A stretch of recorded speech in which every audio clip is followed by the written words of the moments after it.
Are study CTET point YouTube channel पर एक बार फिर से आप सभी का स्वागत है। इस वीडियो में आप सीटेट, एस्टेट, बीएड, डीएलएड जैसे एग्जाम से जुड़े एक बहुत ही महत्वपूर्ण टॉपिक के बारे में अध्ययन करने वाले हैं। वह टॉपिक है आपका प्रोजेक्ट विधि, जिसे परियोजना विधि के नाम से भी जाना जाता है। तो इस वीडियो में आप इसके बारे में कम्प्लीटली जानकारी को अध्ययन करने वाले हैं। देखिए, जब कभी भी आप अपने स्कूल में पढ़ रहे होते हैं या फिर कॉलेज में पढ़ रहे होंगे, बोले तो आप डीएड, बीएड या फिर किसी प्रकार की टीचर ट्रेनिंग किए हैं, तो वहाँ पर भी आपको घर से ढेर सारे काम करने को दिया जाता है। जैसे कि आपका असाइनमेंट बनाना, और असाइनमेंट से जुड़े आपको बहुत सारी बातें लिखना होता है, चार्ट वगैरह बनाना होता है। आप कहें तो बहुत से इसमें ड्राइंग वगैरह भी करनी होती है। तो कुल मिलाकर के आपको ढेर सारे ऐसे काम दिए जाते हैं जो आपको घर से करके लाना होता है। तो ये सारे के सारे काम जो होते हैं यही आपके प्रोजेक्ट होते हैं, है ना। कहीं कहीं आपको ये भी डायरेक्ट बोला जाता है कि ये इस पर आप प्रोजेक्ट बना के लाइए। तो ये एक बच्चे को पढ़ाने का एक विधि है, एक मेथड है, जिसे प्रोजेक्ट विधि कहा गया है, परियोजना विधि कहा गया है। तो चलिए इसी के बारे में हम लोग आज जानेंगे कि इस वीडियो के माध्यम से कि प्रोजेक्ट विधि क्या होता है, प्रोजेक्ट विधि के जनक कौन है, यानी इनके पिता किनको माना जाता है, और साथ ही साथ इसकी क्या विशेषता है और इसके कितने सोपान होते हैं। इन सारी बातों को आप इस वीडियो के माध्यम से कंप्लीटली जानकारी को प्राप्त करने वाले हैं। तो चलिए हम लोग स्टार्ट करते हैं और चलते हैं प्रोजेक्ट विधि के बारे में जानने का कुछ प्रयत्न करते हैं। तो सबसे पहले जान लीजिए कि प्रोजेक्ट विधि क्या होता है। तो आप जानेंगे कि प्रोजेक्ट विधि जो है यह एक शिक्षण विधि है, और शिक्षण विधि है मतलब क्या होगा कि इसमें अध्ययन और अध्यापन का कार्य किया जाएगा, यानी कि एक शिक्षक एक बच्चे को इसमें अनेकों प्रकार की चीज़ों की शिक्षा देंगे।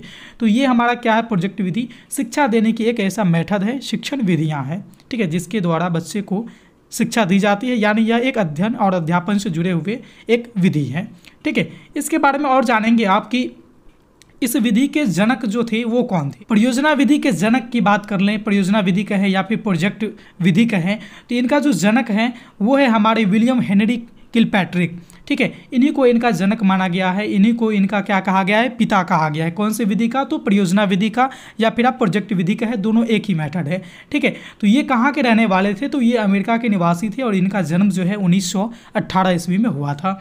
और सबसे रोचक बातें ये है कि आपके मनोवैज्ञानिक जो हैं, एक जिनका नाम है जॉन डीवी, जो एक बहुत ही बड़ा अपने मनोविज्ञान के क्षेत्र में बहुत सारी बातें बतलाई है, उन्हीं के शिष्य थे। कौन, तो ये हमारे जो आपके सामने नज़र आ रहे हैं, जिनका नाम किलपैट्रिक है, ये महान मनोवैज्ञानिक जो है जॉन डीवी, उन्हीं के शिष्य थे, ठीक है। तो ये एक रोचक बातें हैं, आप इसको याद रखेंगे, आपको आगे बहुत सारे इससे काम मिलने वाले हैं।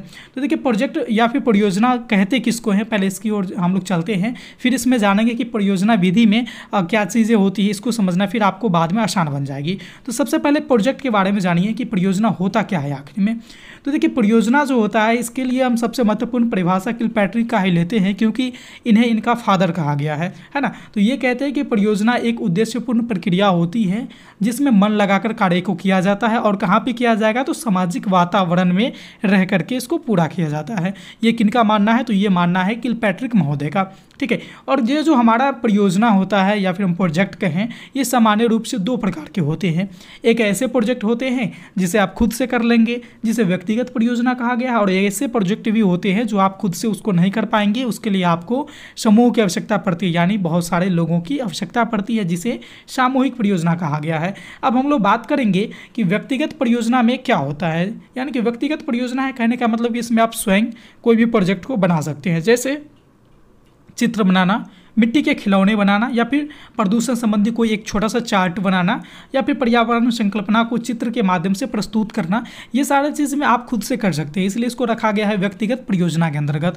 और दूसरे ऐसे प्रकार के भी परियोजना होते हैं, आपके प्रोजेक्ट होते हैं, जिसको अकेले बनाना संभव नहीं होता है। जैसे कि आप कहेंगे कि किसी महामारी संबंधी जानकारी को एकत्रित करना, जहाँ आपको घूम घूम के लोगों के पास पहुँचना है और वहाँ से जानकारी के बारे में एकत्रित करेंगे, तो यहाँ पर आपको साथी की आवश्यकता होगी, यानी समूह की आवश्यकता होगी, ठीक है। जैसे वृक्षारोपण, सफाई कार्य है, प्रदूषण रोकथाम हेतु कोई भी नाटक यदि आप प्रस्तुत करते हैं, तो इन सारे के लिए आपको क्या करना होगा कि लोगों की मदद की जरूरत होती है। तो समूह में रह करके ये परियोजना किया जाता है, इसलिए इसका क्या नाम रख दिया गया है, इसका नाम रख दिया गया है सामूहिक परियोजना, ठीक है। चलिए नेक्स्ट जो है, वैसे हम बात करेंगे किलपैट्रिक जो थे, उन्होंने परियोजना को 4 प्रकार बताए थे। ऐसे तो सामान्य आप 2 प्रकार कह सकते हैं, लेकिन अगर एग्जाम में आ जाए कि किलपैट्रिक के अनुसार परियोजना के कितने प्रकार थे, तो आप देंगे जवाब क्या कि उनके अनुसार 4 प्रकार थे। वो कौन कौन से प्रकार थे, एक था आपका अभ्यासात्मक परियोजना, दूसरा था कलात्मक परियोजना, तीसरा था रचनात्मक परियोजना और चौथा था समस्यात्मक परियोजना। अब एक एक करके हम लोग देखते हैं। सबसे पहले चलते हैं अभ्यासात्मक परियोजना में, इसमें क्या होता है। तो देखिए यहाँ पर सीधा अभ्यास लिखा हुआ है ना, मतलब इसमें क्या कराया जाएगा, बच्चों को ज़्यादा से ज़्यादा अभ्यास कराया जाएगा। जैसे आपको क्या दिया जाता था, दत्त कार्य को असाइनमेंट अंग्रेजी में कहा जाता है, ये सेम चीज़ होती है। जैसे सत्रीय कार्य है, आपका दत्त कार्य है, ये सारे के सारे आपके इसी प्रकार की परियोजना में आते हैं। इसमें क्या होता है कि छात्रों के अवकाश के दिनों में जो उसका सदुपयोग हो जाता है, छुट्टी वाले दिन में बच्चे यहाँ पर सदुपयोग करते हैं और जो पूछे हुए या फिर पढ़े हुए चीज़ होते हैं, जो पास टाइम में बच्चे पढ़े हुए होते हैं, उसको यहाँ पर क्या है कि अभ्यास करने का अवसर मिलता है, इसीलिए इसका नाम ही रख दिया गया है क्या, अभ्यासात्मक परियोजना। नेक्स्ट आपका जो दूसरा प्रकार है वह है कलात्मक परियोजना। जैसे कि इसका नाम में देखिए कलात्मक मतलब कला यहाँ पे छुपा हुआ है। मतलब क्या होगा कि इस प्रकार के प्रोजेक्ट करवाने का एक ही मकसद होगा कि बच्चों को उसके अंदर जो है कलाओं का विकास कराया जाए, है ना। इसमें क्या क्या कार्य करवा सकते हैं, जैसे नृत्य कला है, आपका अभिनय कला है, कविता, चित्रकला, संगीत, नाटक इत्यादि को इसमें सम्मिलित किया जाता है। नेक्स्ट जो इसका प्रकार है किलपैट्रिक के अनुसार वो है आपका रचनात्मक परियोजना। इसमें क्या करवाया जाएगा, देखिए इसमें छात्रों को वैसे परियोजना के कार्य दिए जाते हैं जिससे छात्र में क्या होगा, रचनात्मक कौशल विकसित होंगे और साथ ही साथ जिससे क्या होंगे, छात्र सृजनशील बनेंगे। ठीक है, इसमें जो है कौन कौन से कार्य करवाया जा सकता है, जैसे कि मिट्टी से सामग्री बनवाना, जैसे बच्चों को कहेंगे कि खिलौना बनाओ छोटे छोटे, चार्ट या फिर चित्र बनाने को बोला जाएगा, या फिर किसी भी पर्यावरणीय मुद्दे जो होते हैं उसको चित्र के द्वारा क्या है व्यक्त करना होता है, प्रेजेंट करना है। ये सारे के सारे कार्य करने से बच्चों के अंदर क्या होगी, एक सृजनात्मकता का विकास होगा। बच्चे रचनात्मक कौशल से वहाँ पर बच्चे का जो रचनात्मक कौशल है वो यहाँ पर विकसित होगा। ठीक है, तो इसका जो है इस प्रकार को सबसे उत्कृष्ट प्रकार भी कहा गया है। परियोजना का यह प्रकार यानी प्रोजेक्ट का सबसे उत्कृष्ट प्रकार अगर कोई है तो वो है आपका रचनात्मक परियोजना। ठीक है, नेक्स्ट जो आपका यह इसका प्रकार बच गया है वो चौथा है आपका समस्यात्मक परियोजना। देखिए इसमें समस्या से जुड़ी हुई बातें हो गई कि समस्या को उसको खोजना है और फिर उसके निदान हेतु कार्य करवाना है, यही आपके आएंगे समस्यात्मक परियोजना में। देखिए इसके अंतर्गत क्या होता है कि छात्रों को समाज में जो भी समस्याएं आती है उससे पहले तो उसको अवगत करवानी है, फिर उसके दूर करने के विभिन्न कौशल को विकास करवाया जाना चाहिए। जैसे कौन कौन सी समस्या आ सकती है समाज में, जैसे भ्रष्टाचार के खिलाफ है, या फिर कोई प्राकृतिक आपदा आ गई उसके बारे में बताना है, या फिर फसलों का पैदावार अगर कम हो रहा है तो फिर उसको कैसे बढ़ाया जाए। इन सारे प्रकार के जो समस्याएं आती है हमारे दैनिक जीवन में, सामाजिक जीवन में, उसके बारे में जानना, उसको पता करना, फिर उसको क्या है दूर करने के उपायों को ढूंढना, ये काम होता है हमारे समस्यात्मक परियोजना के अंतर्गत। तो किलपैट्री के अनुसार जो 4 प्रकार बताए गए थे परियोजना के, वो चारों प्रकार यही सब थे और इसके अंदर किन किन बातों को बताए थे वो सारी बात आपने यहाँ पर जान लिया। अब हम बात करते हैं इसके बारे में, परियोजना के बारे में यानी प्रोजेक्ट के बारे में कि इसके इस विधि के कितने सोपान होते हैं, है ना, यानी कहे तो इसका कितना चरण होता है, इसके बारे में हम लोग यहाँ पर जानकारी को प्राप्त करने वाले हैं। तो देखिए प्रोजेक्ट विधि जो होती है या फिर परियोजना विधि, इसके कुल 6 सोपान होते हैं। वो कौन कौन से सोपान हैं, जैसे एक है आपका परिस्थिति उत्पन्न करना। पहली चीज़ क्या है कि परिस्थिति उत्पन्न करना, जैसे कि कोई समस्या आएगी तभी तो आप उसके बारे में हल करने को सोचेंगे, तो पहला स्टेज आता है इसका परिस्थिति को उत्पन्न किया जाए। फिर दूसरा आएगा कि उसके बारे में क्या है कि परियोजना का चयन कर रहे हैं, मतलब क्या है कि जो आपके सामने समस्या आई उस समस्या के निदान हेतु आप कौन से विधि का चयन कर रहे हैं, ठीक है, वो आएगी आपके दूसरे स्टेज में यानी परियोजना का चयन करना। तीसरा आएगा कि आप परियोजना का रूपरेखा बनाइए, आप समस्या हल करने जा रहे हैं तो उसका एक आप क्या है ना कि योजना बनाइए कि आप उसको कैसे हल करेंगे, तो वही चीज़ आएगा आपका तीसरा में कि परियोजना का रूपरेखा बनाना। चौथा आता है कि क्रियान्वयन करना, मतलब आप उस पर आप काम करना स्टार्ट कर दीजिए, है ना, उस पर आप वर्क करना स्टार्ट कर दीजिए, ये आपके चौथे स्टेज में आएंगे। और पाँचवा आएगा फिर आप उसका मूल्यांकन कीजिए कि आपने जो चीज़ें किया है वो कहाँ तक सही है, वो कितना सही हो चुका है, कौन से भाग अभी भी अधूरा है या फिर बाकी है, इसका पता आपको मूल्यांकन के द्वारा ही लगेगा। ठीक है, और इसका जो सबसे छठा चरण है, छठा सोपान है, वो है लेखा जोखा प्रस्तुत करना, जिसे प्रतिवेदन भी कहते हैं। लेखा जोखा प्रस्तुत करना या फिर प्रतिवेदन, ये आपके आएंगे छठे में। तो पहला क्या था, परिस्थिति उत्पन्न करना, दूसरा परियोजना का चयन करना, तीसरा परियोजना का रूपरेखा बनाना, चौथा क्रियान्वयन करना, पांचवा मूल्यांकन करना और छठा क्या है, लेखा जोखा प्रस्तुत करना या फिर प्रतिवेदन करना। ये बातें दोनों सेम ही है। तो यही थे आपके परियोजना विधि के सोपान यानी प्रोजेक्ट विधि के सोपान। इसमें इसी तरह से बच्चों को शिक्षा दी जाती है।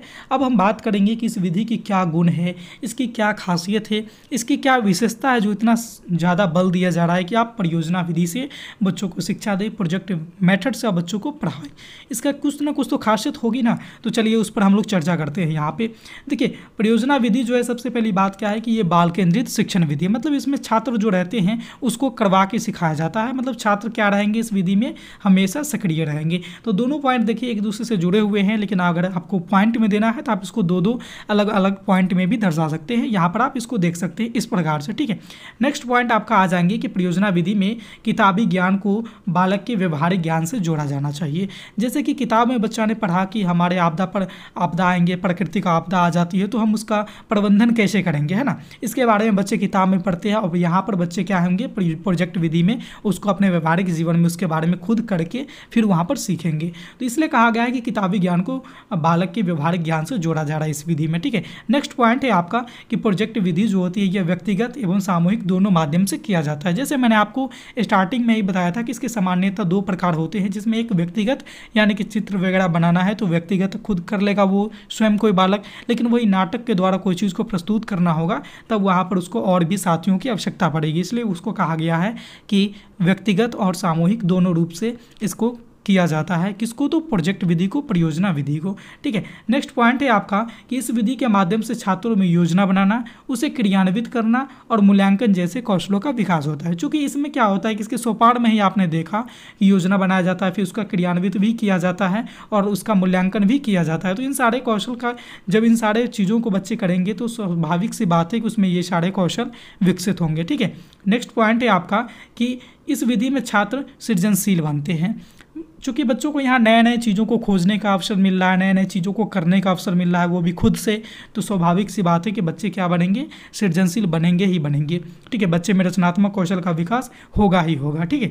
नेक्स्ट पॉइंट है आपका कि प्रोजेक्ट विधि हस्तकलाओं के विकास में उपयोगी है। यानी कि बच्चे के हाथ से कोई चीज़ों का जो अगर कला होती है, जो उसमें हाथों में उसकी जो कला है उसको विकास करने में ये प्रोजेक्ट विधि काफ़ी ज़्यादा महत्वपूर्ण है, काफ़ी ज़्यादा योगदान देती है। नेक्स्ट पॉइंट है आपका कि परियोजना विधि से बच्चे में समूह में कार्य करने के गुण विकसित होते हैं। यानी सामूहिक कार्य जो भी होते हैं, समूह में कैसे रहा जाए, कैसे समूह में मिलकर के कोई काम को किया जाता है, ये सारी बातें आपके परियोजना विधि के माध्यम से एक बच्चे में इन सारे कौशलों का विकास होता है, ठीक है। तो यही सारी बातें आपके परियोजना विधि से थे। अगर आप इन सारे बातों को याद रख लेते हैं तो आपको एक भी क्वेश्चन एग्जाम में छूटने वाले नहीं है परियोजना विधि से, प्रोजेक्ट मेथड से, ठीक है। तो मुझे उम्मीद है कि यह जो टॉपिक था आपका परियोजना विधि, प्रोजेक्ट मेथड, ये आपको अच्छे से समझ में आ गई होगी। अगर फिर भी किसी प्रकार की अगर आप सबों को किसी भी तरह की अगर समस्या है तो आप लोग कमेंट के माध्यम से ज़रूर हमें बताइएगा, हम उन चीज़ों को दूर करने का पूरा कोशिश करेंगे। साथ ही साथ अगर आपको वीडियो अच्छी लगी है तो ये चीज़ें भी आप कमेंट के माध्यम से ज़रूर बताइए कि आपको ये कितनी ज़्यादा समझ में आई है। अगर चैनल पे पहली बार आए हैं तो चैनल को लाइक भी कर लेंगे और साथ ही साथ सब्सक्राइब करके बेल वाले आइकन को प्रेस करना बिल्कुल भी नहीं भूलेंगे, क्योंकि जब कभी भी हम अगर नया वीडियो अपलोड करते हैं इसी तरह के रोचक वीडियो तो आपका उसका नोटिफिकेशन सबसे पहले आप तक पहुंच जाए। तो इस वीडियो में इतना ही था, फिर मिलते हैं अगले वीडियो में नए टॉपिक के साथ। तब तक के लिए देखते रहिए RKR study CTET point YouTube channel को। धन्यवाद।